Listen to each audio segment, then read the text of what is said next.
ఫలితాలన్నీ ఇంకా దాదాపుగా కొలిక్కొస్తా ఉన్నట్టున్నాయి.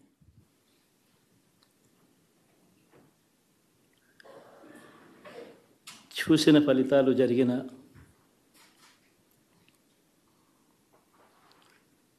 పరిస్థితులు చూస్తే నిజంగా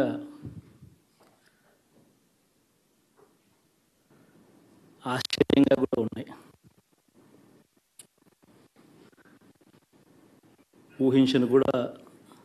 ఊహించలేదు ఇలా జరుగుతుందని, ఇలా వస్తాయని కూడా. బట్ ఎస్,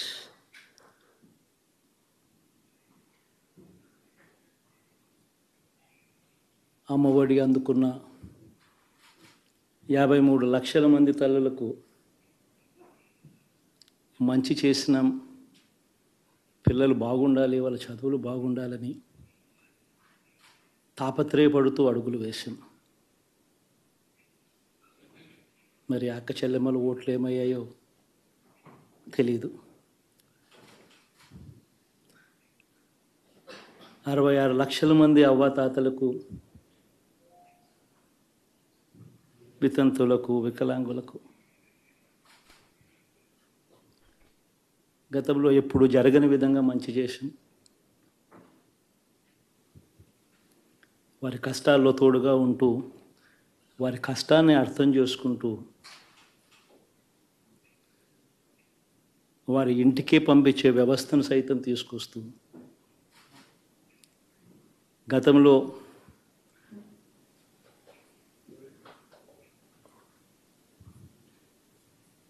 మా ప్రభుత్వం అధికారంలోకి రాకమునుపు ఇస్తూ ఉన్న చాలని పెన్షన్ నుంచి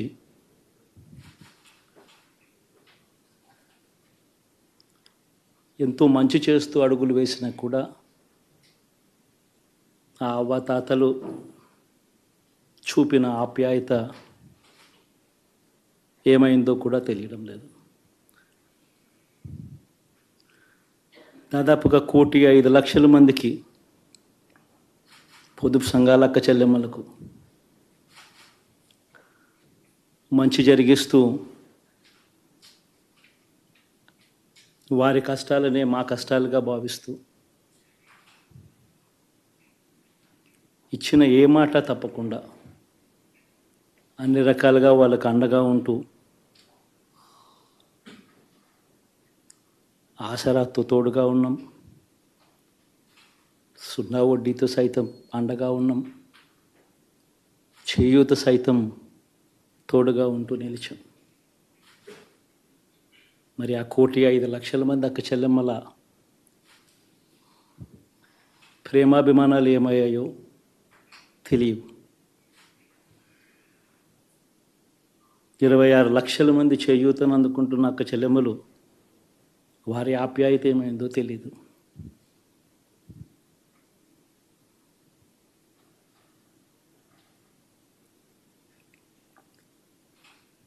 పిల్లల చదువుల కోసం ఏ తల్లి ఏ తండ్రి ఇబ్బంది పడకూడదు అని మొట్టమొదటిసారిగా పూర్తి ఫీజులు ఇస్తూ తీసుకొచ్చి అందగా నిలిచాం. చదువుల్లో ఎప్పుడూ చూడని మార్పులు తీసుకొచ్చాం. దాదాపుగా 12 లక్షల మందికి సంవత్సరానికి మంచి జరిగిస్తూ ఆ పిల్లలు, ఆ తల్లుల అభిమానం ఏమైందో కూడా తెలియదు.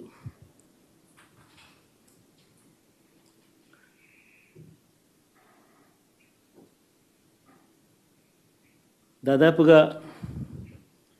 54 లక్షల మంది రైతన్నలకు గతంలో ఎప్పుడూ చూడని విధంగా, జరగని విధంగా పెట్టుబడికి సహాయంగా అందించే కార్యక్రమం మొట్టమొదటిగా జరిగింది మన ప్రభుత్వం వచ్చాకే.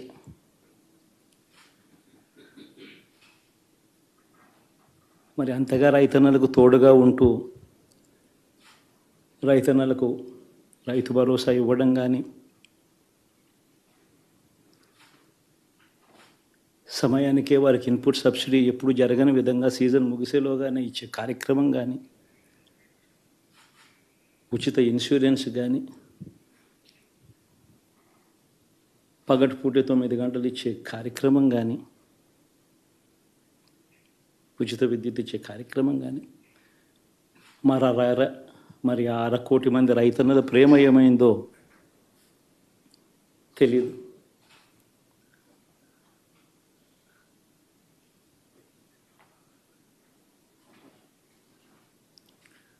మరి ఇన్ని కోట్ల మందికి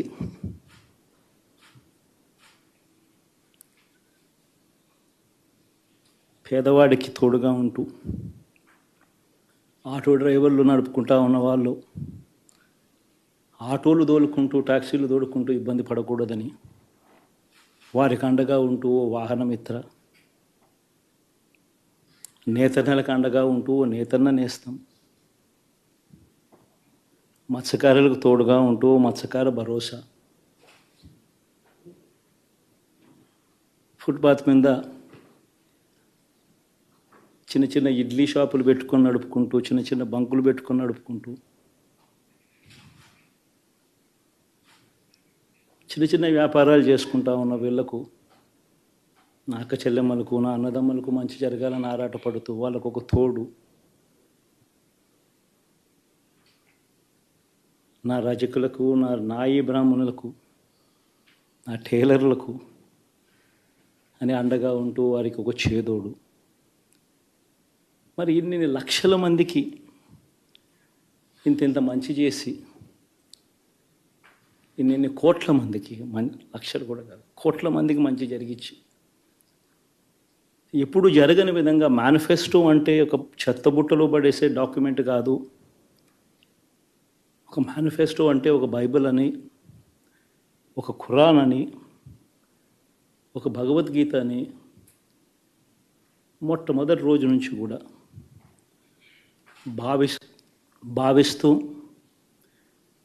ఏకంగా 99% వాగ్దానాలు అమలు చేసి అంతే చిత్తశుద్ధితో ఆ మేనిఫెస్టోను కూడా అక్క చెల్లెమ్మల ఇంట్లోకి తీసుకొని వెళ్ళి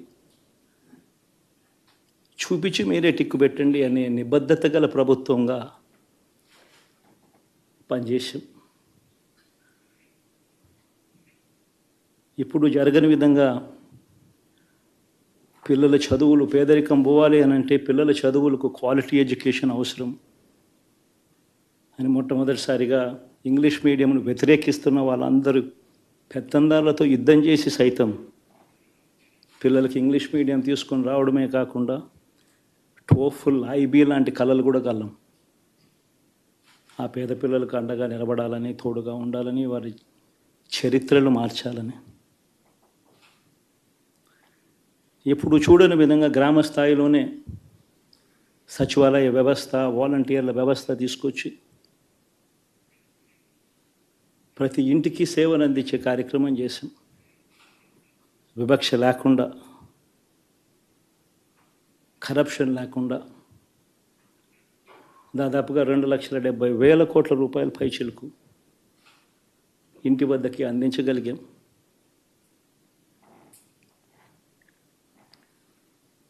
ఇప్పుడు చూడని మార్పులు తీసుకురావడమే కాకుండా ఒక చదువుల రంగం అయితేనేమి, ఒక విద్యారంగం, ఒక వ్యవసాయ రంగం అయితేనేమి, ఒక వైద్య రంగం అయితేనేమి,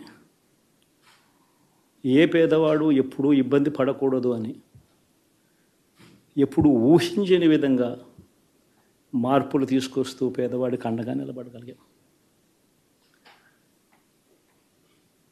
విమెన్ ఎంపవర్మెంట్ అంటే ఇది, మహిళా సాధికారత ఇది అంటే ఇది అని ప్రపంచానికి చాటి చెప్పగలిగాం.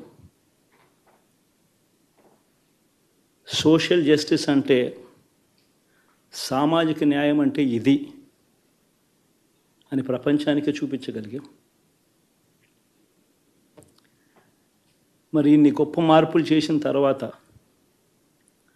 ఇన్ని కోట్ల మందికి మంచి జరిగిన తర్వాత మరి అభిమానం ఏమైందో, ఆప్యాయత ఏమైందో తెలీదు.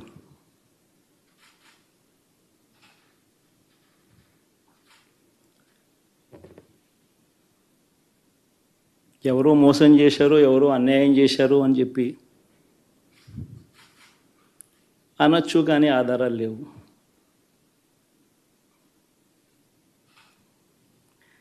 ఏం జరిగిందో దేవుడికి తెలుసు. పెద్ద నేనైతే చేయగలిగింది ఏమీ లేదు. ప్రజల తీర్పు తీసుకుంటాం, కానీ మంచి చేయడానికి మాత్రం ప్రజలకు తోడుగా ఖచ్చితంగా ఉంటాం. వాయిస్ ఆఫ్ ది వాయిస్లెస్ కింద ఈ పార్టీ తాను చేయాల్సిన పని తప్పకుండా చేస్తుంది. పేదవాడికి అండగా ఉండే కార్యక్రమంలో ఎప్పుడూ కూడా పేదవాడికి తోడుగా ఉంటూ గలం విప్పుతుంది, పేదవాడికి అండగా నిలుస్తుంది. పెద్ద పెద్ద వాళ్ళ కూటమి ఇది. ఢిల్లీలో సైతం శాసించే పరిస్థితుల్లో ఉన్న కూటమి ఇది. ఆ కూటమిలో ఉన్న బీజేపీకి, ఆ కూటమిలో ఉన్న చంద్రబాబు గారికి, ఆ కూటమిలో ఉన్న పవన్ కళ్యాణ్ గారికి, అందరికీ కూడా వాళ్ళ గొప్ప విజయానికి అభినందనలు.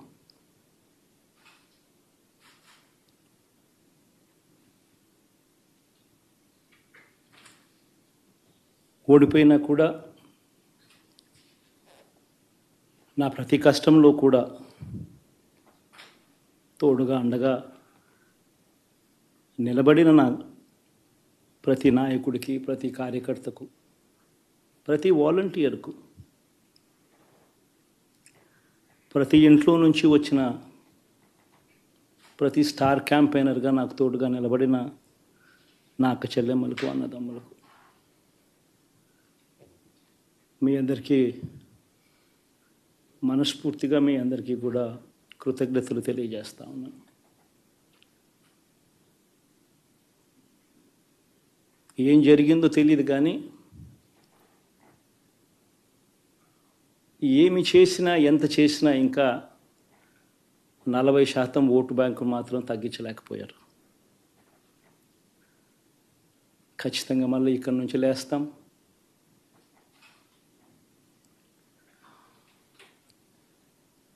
మళ్ళీ ఇక్కడి నుంచి గుండె ధైర్యంతో నిలబడి మళ్ళీ లేస్తాం. ప్రతిపక్షంలో ఉండడం కొత్త కాదు, పోరాటాలు చేయడం అంతకన్నా కొత్త కాదు. నా రాజకీయ జీవితం అంతా కూడా ప్రతిపక్షంలోనే గడిపా, ఈ 5 సంవత్సరాలు తప్ప. పోరాటాలే చేశా. రాజకీయ జీవితంలో ఎవడు చూడని కష్టాలు కూడా అనుభవించా.